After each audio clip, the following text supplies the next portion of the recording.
Peace. Welcome to DSW Speaks, a space where clinical theory and practice collide.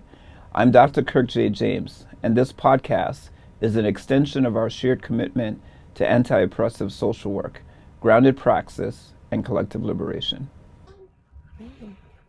Welcome. Thank you so much for being here. I'm going to ask if you just kind of take a moment and introduce yourself, tell people who you are. Of course. Yeah. So, hi everyone. I'm Dr. Krystal Folk-Nagua.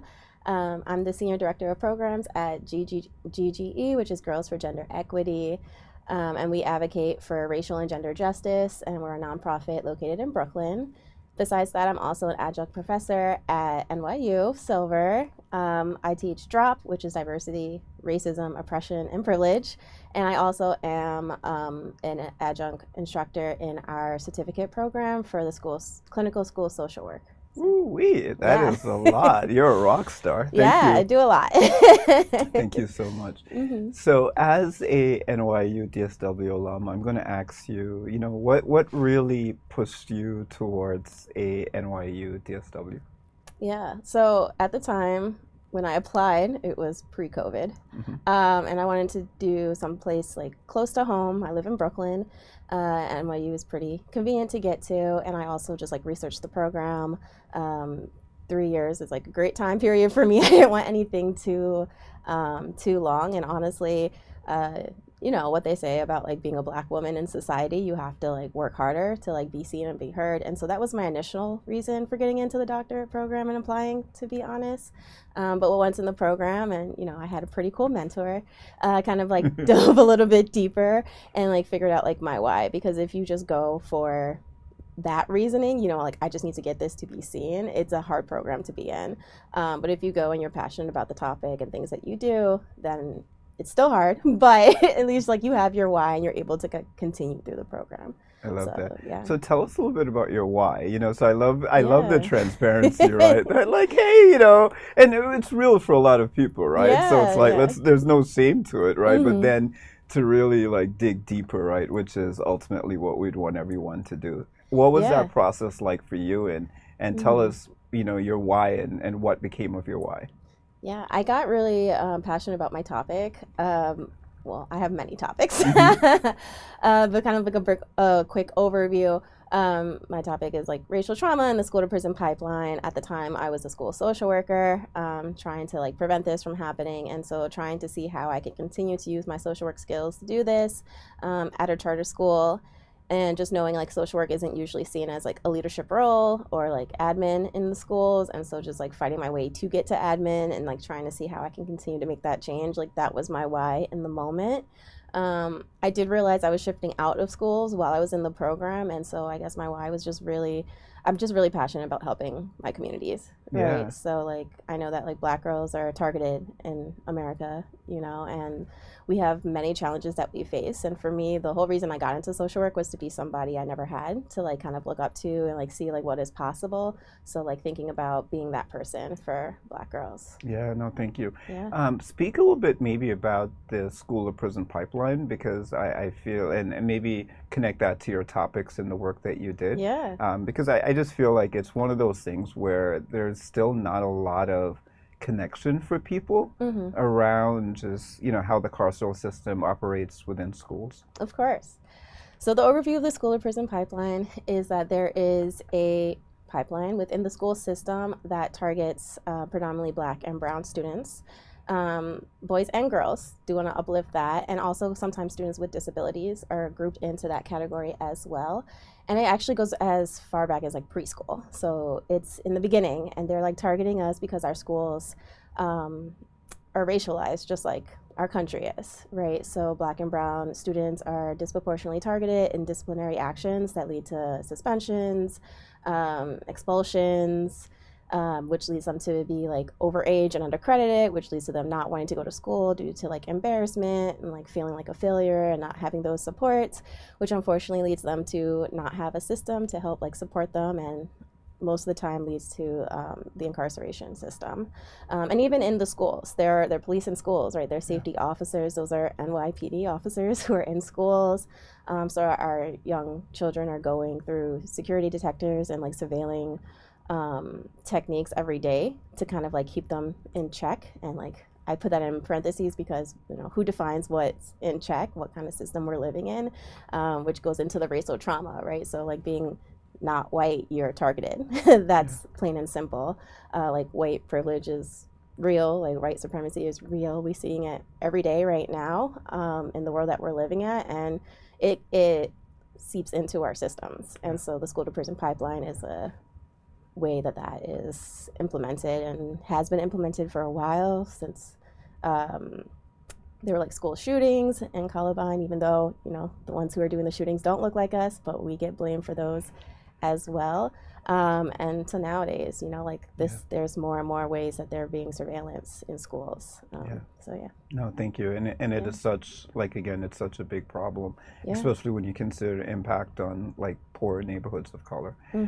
Tell us a little bit about your capstone projects. Your capstones are. Yeah. Yeah, so I talked about abolitionist social work, which is why, you know, I went to you as my mentor.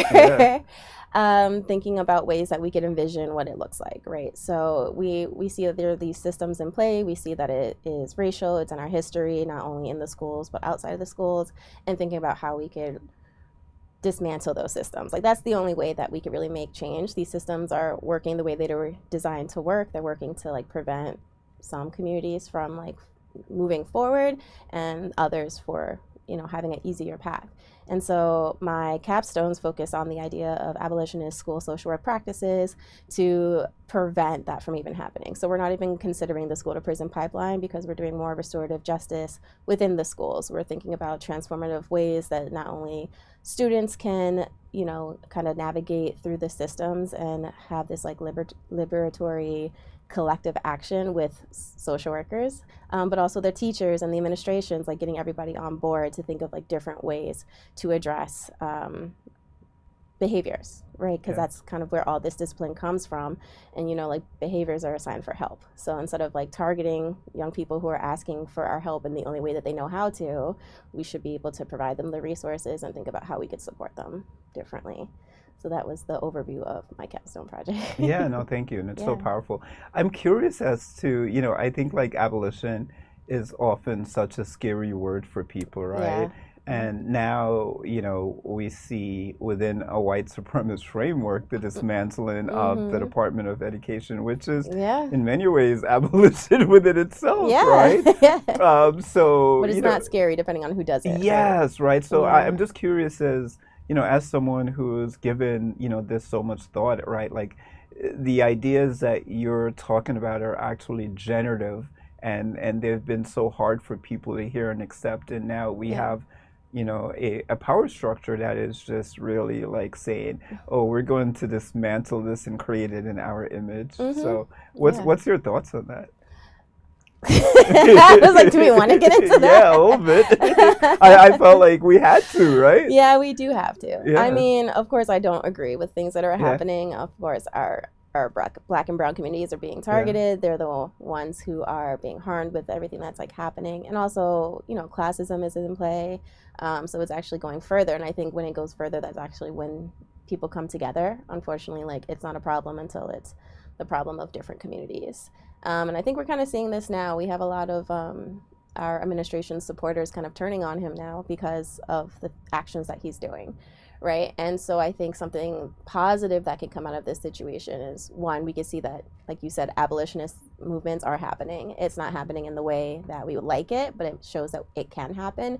And two, we're moving beyond race. This is my hope, that we will move beyond, you know, the race barriers that like makes it not our problem and their problem, but like a collective problem of our country, and that we're able to, you know, show up and show out. I mean, they're doing it in California, they're doing it in Chicago. I mean, we turned some states blue in the past election. Like, we're doing the movement and the work right now. So there are changes happening. I think the other thing that's kind of scary with abolition is thinking about like the end of something without having what will replace it. Right. And so I don't have all the answers. I wish I did. You know, I wish I could see this happen in my lifetime. Unfortunately, I probably won't. But what I can see is those changes being made and people stepping up because we're paving the pathway for them. So reshaping what abolition can look like you know, and that's why I also kind of use the term like liberatory movement, and also like justice work, because that's what abolitionist is, you know, abolition movements are.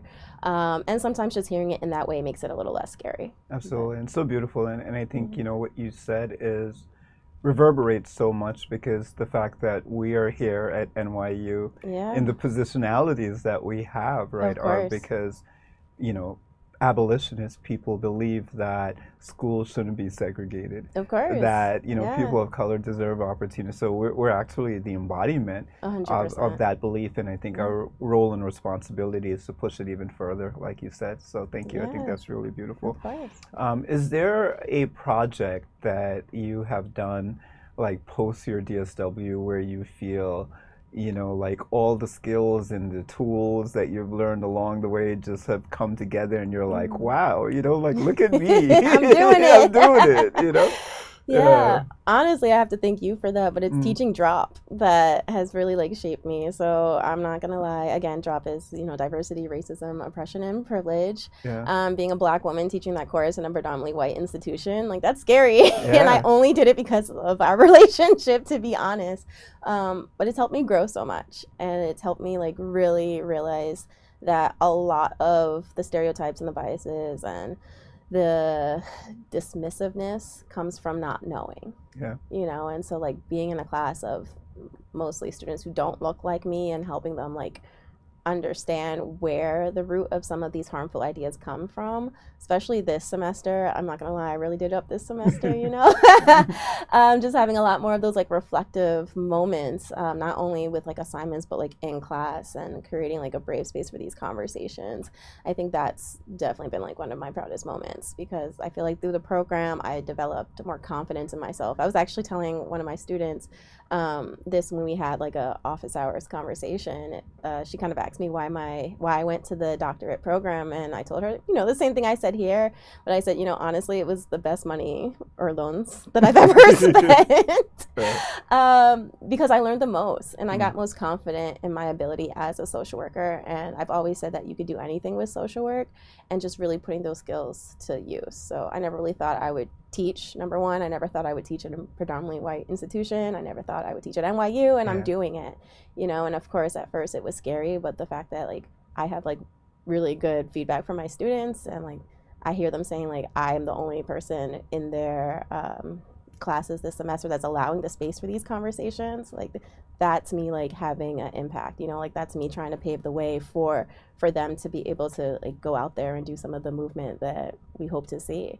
And social work education is so important. You know, that's a whole nother conversation. I could talk about that forever, but just really like setting the foundations for social workers to be aware, not only of like being reflective, like reflecting on biases, but also knowing about like anti-racism and anti-oppressive practice. And, you know, the Praxis Project, thinking about like what thing, big or small, can you do to help make a change, and like showing them like this is the work that we're trying to do. Like, don't forget that as we work within these systems.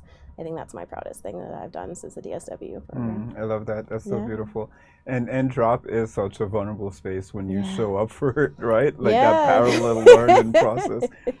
So maybe the last question I'll ask to you, and I feel that people often talk about how hard doctoral programs are, right? We know that there are very few people that less than, I don't know what the statistics are, less than 5% of people in society have a doctorate. Right. And these are such challenging programs, especially as DSWs, because you are working, life is happening, and knowing you on a personal level, like it was so challenging for you, it really was. like throughout this program, and here you are, right? Yeah. And what were the tools and the practices that allowed you to make it through? And could you what advice would you give to yourself coming into this program now, or somebody else that is thinking about, you know, pursuing a doctorate?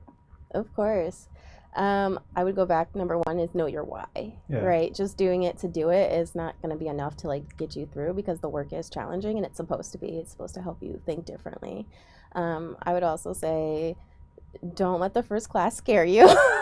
So guess I was out of school for, I don't know, like 8 years or so. And so one, I was already scared coming back into school. And two, I was like philosophy. And I was like, what is this? Like, I don't know this. This is not my like expertise. And I, had some doubt, but don't let that doubt stop you from continuing to go, because actually that course really helped reframe the way that I think. And I think that's part of the beauty of like the program specifically at NYU, is because like we're stuck in these systems all day. We work, like you said, the program's after work hours, and it's really a place to help you like expand your thinking, expand your learning. And then number 3, and I think the biggest one for me, is like have that community. Like you said, I went through a very rough time. I mean, I don't mind sharing. I lost both my parents during that program within separate years, and one of the only reasons why I finished is because, like, one, I knew they would want me to, and two, because, like I said before, like, the work I was doing was very important, and, like, the work I'm doing now is really important. And if I didn't go through the process, if I didn't really find my why and remember why I'm doing this for young girls who look like me, to see what you can do, but also just, like, to be there for young people who need support, then I wouldn't have made it through. So just make sure you have a why that's not, like, oh, I'm just doing this to, like, get that degree. And it's not an easy degree. I'm going to say that again. Yeah. And that's not to scare anyone, but it's just to know that like you will be challenged in like the best ways.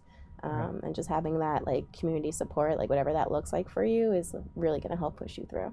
Thank you. That's so beautiful. Yeah. Any last words you want to say to anybody that's watching this video, future social workers, anyone who's thinking about change, liberation? Yeah, I mean, I think I kind of mentioned it. It feels hard right now. It feels hard in the environment we're living in. I'm not going to lie. There's days where I'm like, is this going to happen? It is. Like, if you could look back in history, anytime that there are moments like this, there's like moments of resistance that happen, and there's moments of abolition. That's what has happened, right? The Civil Rights Movement, Black Lives Matter movement. Like, those are moments that made differences and are changing the way that the world is shaped. And we're going to continue to do it. So like it is a dark time right now, but it doesn't mean that this is going to end. And also be mindful, like, yes, we might not see the work ourselves, but like think of like our future generations and like the impact that's going to have on them. And I've gotten really big into like ancestry and spirituality since the program, but just like thinking about like leaving your impact on the world that we're living in, and like thinking about, again, continuing to remember your why and continuing to remember why it's important. And you're needed.